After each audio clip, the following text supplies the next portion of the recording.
ছোট আঙ্গুলিতে কুল হু আল্লাহ সূরা পাঠ করে ফু অথবা দম করলে কি হয় আপনি জানলে অবাক হয়ে যাবেন। ধৈর্যের সাথে ভিডিওটি দেখার অনুরোধ করছি। বিষয়টি জানার পূর্বে আপনি যদি এই চ্যানেলে নতুন আসেন, দয়া করে চ্যানেলটি সাবস্ক্রাইব করুন, ভিডিওটি শেয়ার করে প্রচার করুন। প্রিয় দর্শক, এই আমলটি করার জন্য আপনি নিজে পবিত্রতা অর্জন করবেন। ভালোভাবে পাক সাফ হয়ে আপনি পবিত্র বিছানাতে বসে 3 বার ইস্তেগফার আদায় করে নেবেন, আস্তাগফিরুল্লাহ। তারপর 3 বার দুরূদ শরীফ পাঠ করে নেবেন, সাল্লাল্লাহু আলাইহি ওয়াসাল্লাম।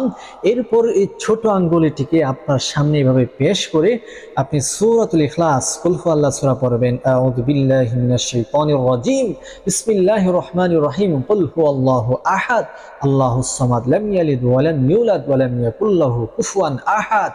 এরপরে যার উদ্দেশ্যে আমলটি করছেন তার নামটা স্মরণ করবেন, তার মায়ের নামটা উচ্চারণ করবেন। এভাবে এমুকের সন্তান